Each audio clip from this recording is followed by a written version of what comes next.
Bonjour à tous, c'est Benjamin. Je suis à quelques pas de l'Assemblée nationale où je vais tendre le micro à la Benjamine de l'Assemblée, qui n'est autre que Hanan Mansouri. Alors on se dit 24 ans, on va peut-être tomber sur quelqu'un d'un peu timide, un peu inexpérimenté. Je crois que l'inverse est vrai, c'est un petit phénomène. Nous pourrions dire que le laxisme institutionnalisé nous a habitués à ce genre de violence gratuite. Du précédent gouvernement qui prévoyait de racketter les Français avec 40 milliards d'euros d'impôts. Mais Sandrine Rousseau est une menteuse. Ces racailles se seraient mises à voler parce qu'ils ont été gazés par la police. Réflexe logique sans doute. Elle n'a pas peur de grand-chose. Et notamment parce qu'elle a déjà vécu un cyberharcèlement très important. Elle s'est même déjà faite agresser par les antifas. On va lui poser quelques questions sur son parcours, sa personnalité et voir si elle s'intéresse un petit peu à l'écologie. C'est parti. Madame la députée Hanan Mansouri, bonjour. Bonjour. Merci beaucoup de me recevoir dans vos bureaux à l'Assemblée nationale. Avec grand plaisir. Je vais commencer par cette question. En étudiant un peu davantage votre profil, la première chose qui saute aux yeux, c'est à quel point, du haut de vos 24 ans, vous êtes peu impressionnable. Que ce soit à l'Assemblée nationale ou lors d'interviews, vous êtes parfaitement à l'aise. Alors j'espère ne pas vous mettre mal à l'aise avec cette question. Et je voudrais savoir, est-ce que cette impression est justifiée? Est-ce que c'est vrai? Alors déjà, merci beaucoup. Ça me fait plaisir de l'entendre. Alors, je dirais très sincèrement que c'est aussi quelque chose qu'on apprend. Effectivement, j'ai 24 ans, je suis la plus jeune de l'Assemblée. C'est pas toujours facile de s'exprimer en public. Il y a un côté très impressionnant aussi, notamment les premières fois à l'Assemblée.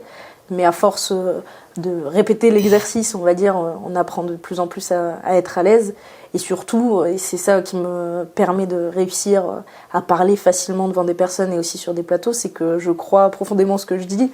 Donc en général, quand on parle de choses qu'on connaît et sur lesquelles on est convaincu, c'est beaucoup plus facile de les défendre à l'oral. Vous vous souvenez de votre première fois à l'Assemblée nationale?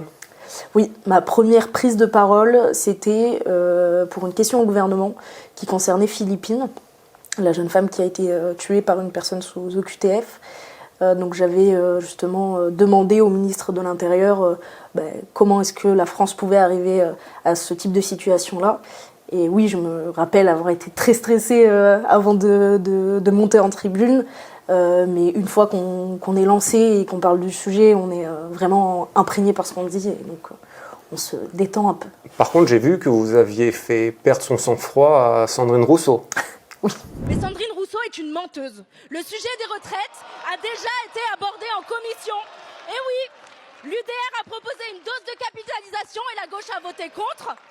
Nos collègues du groupe Rassemblement National ont même proposé l'abrogation et la gauche a voté contre. Alors arrêtez de mentir aux Français, car pour l'instant, vous votez pour le maintien de la réforme des retraites telle qu'elle a été pensée par Emmanuel Macron. Je vous remercie. Bravo. Selon l'article 70 pour mise en cause personnelle, au nom de quoi, madame? Et qui êtes-vous, madame, pour traiter Qui êtes-vous pour traiter une autre parlementaire de menteuse? En l'occurrence, cet amendement a un seul objectif, c'est créer une recette qui permet de passer l'année pour faire en sorte que cette année, il y ait une conférence de financement permettant d'aller à l'abrogation. Que ça ne vous plaise pas est une chose, c'est l'objet de l'amendement. Oui, c'est vrai. Elle n'avait pas beaucoup apprécié, je crois, que vous la traitiez de menteuse. Oui, effectivement. Il est vrai que je m'étais peut-être emportée un petit peu ce jour-là, mais en fait j'avais été vraiment agacée du mensonge qu'elle avait prononcé en hémicycle. Il faut savoir que quand on travaille à l'Assemblée, ce qui est le plus visible, c'est ce qui se passe en hémicycle, parce que c'est ce qui passe à la télé. Mais il y a les commissions, il y a tout un travail avant, et là elle venait de dire complètement l'opposé de ce qui s'était passé en commission, donc j'ai pris la parole pour me permettre de rétablir la vérité, et oui, ça l'avait bien agacée. Vous avez été peut-être encore victime de cyberharcèlement, notamment parce que vous avez des positions affirmées très à droite, tout en étant d'origine maghrébine. Et parmi le flot d'insultes, il y a quelque chose qui revient régulièrement, c'est arabe de service. Ouais. Qu'est-ce que ça dit de l'état de la France, arabe de service? ça montre qu'il y a une certaine partie de la population française, notamment ce qu'on peut appeler la communauté maghrébine. Moi, je considère qu'il y a pas que ça n'existe pas et qu'il n'y a qu'une seule communauté et que c'est la communauté nationale. Mais en tout cas, ces personnes-là, nourries par des idées et des combats d'extrême gauche, considèrent que lorsqu'on est issu de l'immigration, on ne peut pas aimer la France.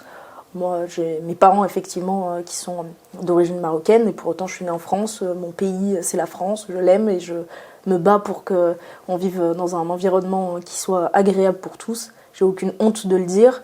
Et oui, du coup, ça m'a valu des insultes sur les réseaux sociaux. Encore aujourd'hui, je reçois beaucoup de messages dans ce sens-là. À quel point ça vous touche ? C'est jamais agréable. Mais j'ai envie de vous dire, il y en a tellement que malheureusement, on s'y habitue au bout d'un moment. Il y a eu un épisode, par contre, qui là m'a beaucoup frappé. C'était avant les vacances d'été, j'avais reçu une lettre de menace de mort, par contre, au bureau.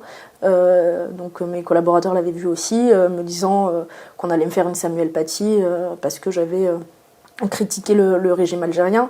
Donc c'est vrai que quand même qu'il y a un côté inquiétant. Avec les temps qui courent, on peut se dire qu'éventuellement ça peut aussi nous arriver et on se sent en insécurité. Mais bon, voilà, on va dire que c'était l'épisode le plus grave et depuis, j'ai pas eu d'autres soucis. En tout cas, ça me fait pas arrêter le combat par peur. Mais aussi grave cela soit-il le cyberharcèlement, est-ce que vous, finalement, vous n'avez pas vécu pire puisque vous vous êtes fait physiquement agresser à Grenoble par des antifas ?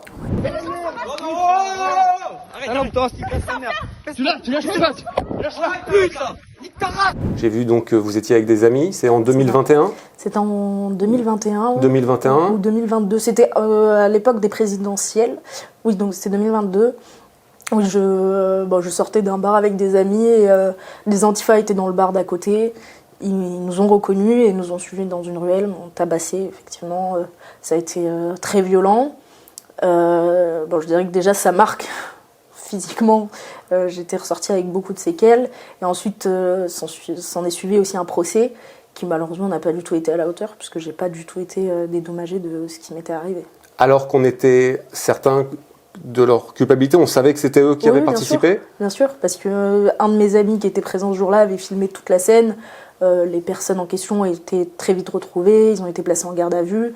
Mais bon, il y avait toujours une excuse de minorité ou d'insolvabilité. Donc, Est-ce que vous ne croyez pas que, parce que là, c'est donc des personnes d'extrême gauche qui attaquent notamment une jeune femme d'origine arabe, si ça avait été l'inverse, si ça avait été des milices d'extrême droite qui avaient fait la même chose, vous ne pensez pas que la couverture médiatique aurait été démultipliée par 1000 ?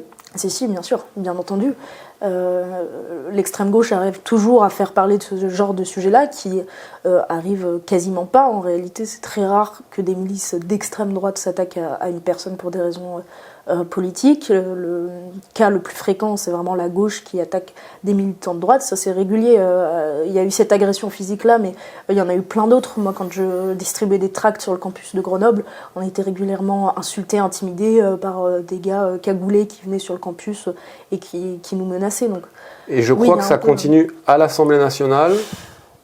Ça continue avec certaines personnalités politiques. Le symbole le plus fort, déjà, c'est Raphaël Arnaud, qui est du coup le président fondateur de la Jeune Garde, un mouvement d'extrême gauche, antifasciste, tout ce qui s'ensuit, violent pendant les manifestations.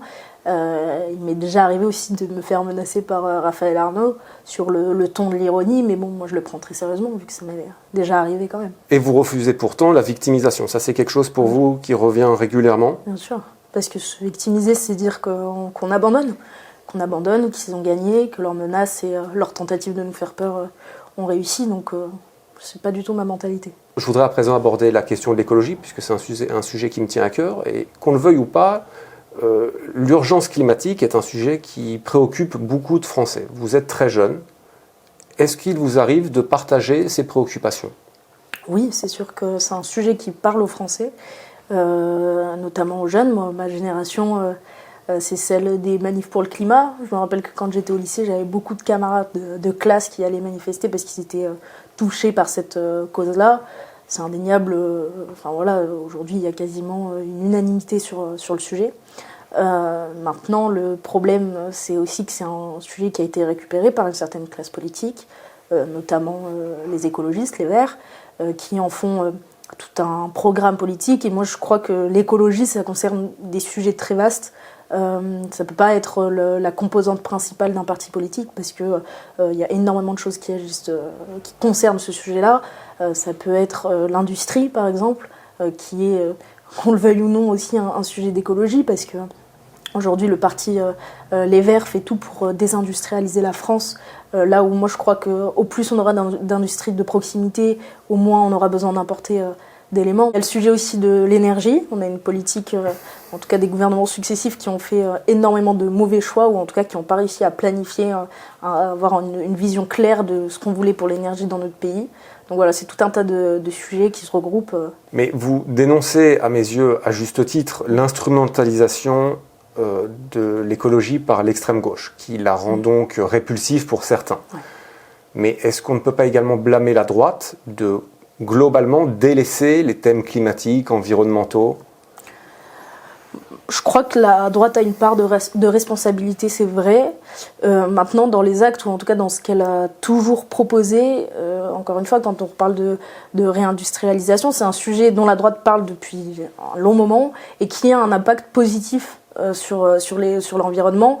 Même si on ne présente pas la chose comme ça, c'est vrai que ce qui manque à la droite, c'est surtout, je pense, tout l'aspect philosophique autour, l'aspect pédagogique aussi, d'expliquer pourquoi est-ce que nos mesures permettraient d'avoir un impact positif sur l'environnement. C'est vrai que c'est un sujet dont on ne parle pas assez, mais on y va de plus en plus. Quelle serait une politique écologiste de droite, ou en tout cas non gauchiste ? Alors, l'énergie d'abord. Je dirais qu'il faudrait relancer le parc nucléaire français parce qu'on voit bien que notamment l'éolien est une catastrophe. On a beaucoup investi dedans. C'est aujourd'hui un mode de production d'énergie qui vit grâce aux subventions, qui produit très peu. Et donc on a des défaillances au niveau de la production et aussi qui a un impact sur le coût de l'énergie. Je lie les deux parce qu'en fait on ne peut pas faire de l'écologie punitive non plus. C'est ce qui dégoûte les Français. Ce qui la rend répulsive. Voilà, c'est ça, qui les empêche aussi peut-être de croire en ces mesures-là. Ensuite, faire en sorte que nos entreprises reviennent en France, qu'elles puissent reproduire en France. Au-delà de créer effectivement des emplois, ça nous permettrait de ne pas importer. Ensuite, de favoriser, là ça va peut-être être un point de désaccord. Ça ne me fait pas peur. Favoriser aussi tous les petits acteurs locaux qui agissent pour l'environnement à moindre échelle, à un sujet qui est peut-être parfois polémique, mais les chasseurs. Moi, c'était une pratique que je connaissais pas avant d'être élue. Et dans ma circonscription, il y a énormément d'associations de chasse. Pro-chasse donc ? Oui, tout à fait. J'ai fait 2 sessions avec eux. Et il y a un rapport vraiment à la nature. Il y a une connaissance déjà qui est très grande de toute la faune, toute la flore dans nos forêts. Il y a un impact positif aussi parce qu'ils permettent à certaines espèces de se reproduire. Ils permettent aussi à d'autres espèces de ne pas aller détruire des exploitations agricoles. Je sais que c'est un sujet assez tabou, mais en tout cas, moi, j'ai découvert cette pratique-là et j'ai senti qu'il y avait un impact positif aussi. C'est pas seulement ce qu'on imagine des chasseurs. Bon, mais au-delà de la chasse, est-ce que vous ne pensez pas presque d'un point de vue philosophique que ce qui est presque une spécificité française d'être à ce point focalisé sur la décroissance, c'est également extrêmement répulsif ? Si, moi j'en suis convaincue. Je mets pas en opposition le progrès et l'écologie. Pour moi, il y a énormément de choses qui ont été faites qui favorisent l'environnement justement, sans être dans la décroissance à tout niveau, sans obliger les Français à vivre dans des maisons en terre. Aujourd'hui, on a des procédés très novateurs qui permettent, par exemple, d'isoler de la chaleur et du froid sans consommer trop d'énergie pendant l'hiver ou l'été. Donc oui, il y a plein de façons de réfléchir. Il y a beaucoup d'entreprises françaises d'ailleurs qui se basent dans la recherche et le développement justement pour pouvoir avoir des solutions de moins en moins émettrices de CO2. Donc pour moi, les deux sont pas du tout en opposition. Et c'est là que le combat de la gauche aussi est, à mon sens, ridicule. C'est parce qu'aujourd'hui, on essaye d'empêcher les gens d'évoluer. Je crois que l'écologie, et quand on est attaché à l'environnement, c'est un ensemble aussi, l'être humain en fait partie, et ne refuser à tout prix d'avancer et de progresser, c'est contre-productif. Et dans le cadre de votre mandat, quelles sont vos priorités ? Il y en a beaucoup, parce que malheureusement la France est un grand chantier et beaucoup de choses sont en déclin. Je dirais que je travaille beaucoup sur la sécurité, sur la question des polices municipales surtout, qui concerne ma circonscription. J'ai beaucoup travaillé aussi sur le texte qui concernait la fin de vie, parce que je suis pro-vie et je suis vraiment attachée à ce qu'on ait des soins dignes jusqu'à la mort et pas une solution de départ rapide. Même contre la volonté de celui qui voudrait partir ? Absolument, parce que en fait, je me suis rendu compte pendant mes travaux que les demandes de départ des personnes étaient souvent liées à la souffrance et que en réalité, quand on arrivait à prodiguer des soins ou en tout cas d'avoir un accompagnement, que ce soit d'une équipe soignante ou même d'avoir des proches autour de soi, cette demande-là partait très souvent. Et ce qui est proposé dans le texte, qui est d'ailleurs malheureusement passé, c'était vraiment de prendre en compte cette volonté-là dès la première demande, sans contrôle particulier, sans autre offre en fait que la mort. Et pour moi, ça a été vraiment ça, c'est un combat qui vous tient à cœur. Ouais, absolument. Hanan Mansouri, merci beaucoup de m'avoir reçu et de m'avoir permis de vous donner la parole. Eh ben, merci à vous, avec plaisir. N'hésitez pas à liker et à vous abonner à la chaîne. Merci beaucoup.